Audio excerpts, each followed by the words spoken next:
Today I have a video to sort of finish off my TBR for the month of April and just to talk about another fun book that I found.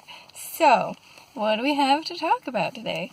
A book that's been on my TBR all month that was an adventure and a different kind of adventure right here. That getting it was also an adventure.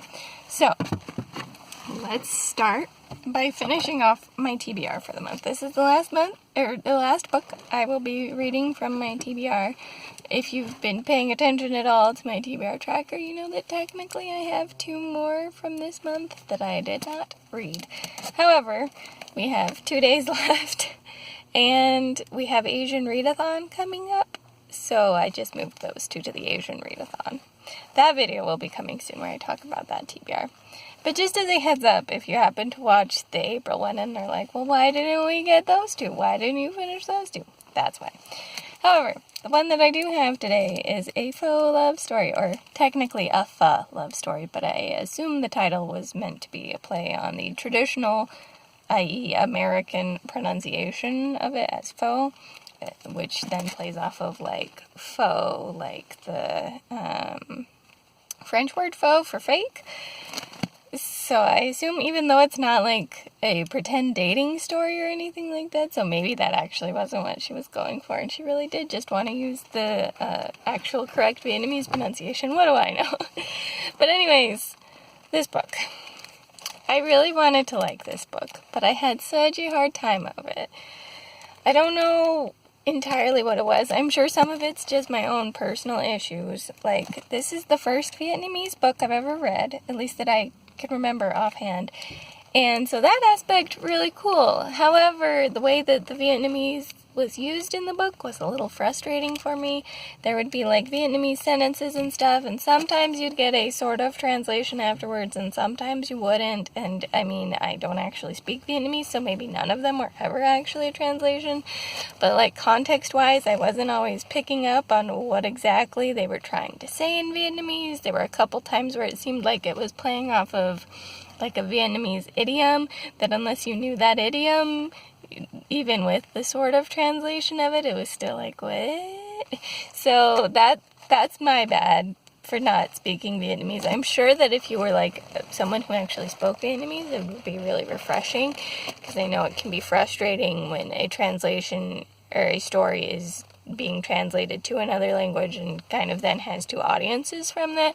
And so then you have like the repeat setup where it's like, here's the foreign language, here's the translation, etc. And you're just like repeating yourself essentially. So I get that. And if you're Vietnamese, I'm sure you'd enjoy just having the Vietnamese. But me not being Vietnamese, that was a little frustrating.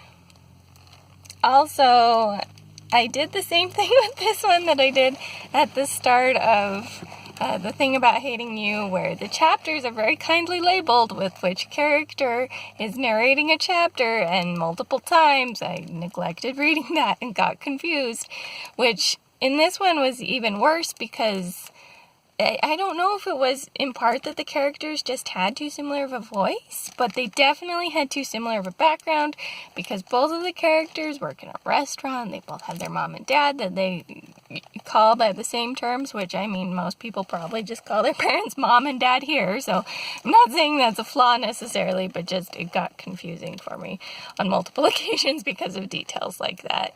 And so that part was frustrating for me. I just kind of wanted the story to be something else, too.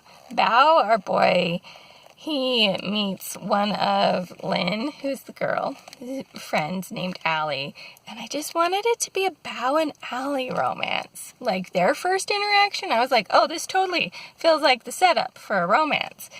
His with Lynn, well, I saw how we were going to lead into the romance, did not have the same feels for me.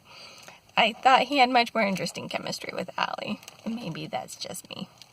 But if you're looking for a romance, it's not a bad one. It just took me a long time to get through because of aforementioned issues. So not an awful book, just not quite to my taste. So let's move on to one that I enjoyed a bit more than that.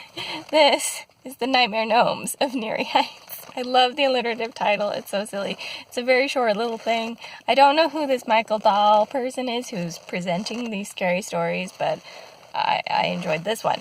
This one It's about a preteen boy who's scared of gnomes, and then they end up coming around in his neighborhood and being creepy and haunting and stuff. And it really reminded me of, like, the Fazbear Frights books that I've read. It kind of had that same tone to it. I really enjoy this kind of, like, kids level creep out of horror. I don't know. I thought it was a lot of fun. And it was also just kind of amusing because other characters do this to the main character in the book too and are like, but gnomes aren't scary. And I'm like, yeah, gnomes aren't scary. But the way that they were utilized to make them scary in the story kind of worked for me. I wasn't like super scared, but it worked for me.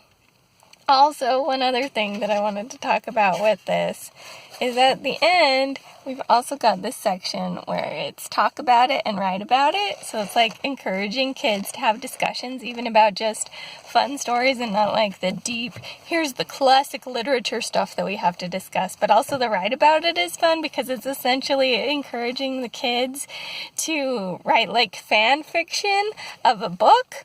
And I thought that was super fun. I love that concept. This is a great thing for kids, I think. It would be a fun one to, if I had kids, I think, to read to them. But yeah, I really enjoyed this one. What I did not enjoy with this one was how long it took to get to me. I was number 1 on the hold list at my library for this book for like 3 months. I don't know what happened to this poor book before it came to me. But yeah, so that part was really frustrating, but that's not on the book's fault. That's, if anything, my library's fault. But I finally got it. I finally read it. It was really fun and really short. It does have, like, pictures and stuff in it, too. So if you're looking for a book with pictures, also the writing's really big. So it's not only short, but it's a fast read just because the writing's big. There's also a few others on the back here that I might look into. This Medusa doll one in particular looks quite interesting to me. And I had so much fun with this one. Maybe it can be another like mini-series type thing like I've done with the Fazbear Frights. I don't know. Something to think about. Anyways, just wanted to give a quick review of those. I hope you're having a marvelous, fun reading day, that you're finishing out your TBR for the month strong. If you are, or if you are not, or you've read either of these, or have other suggestions for me, feel free to share them down below. This is the Umlaut Harper, signing out.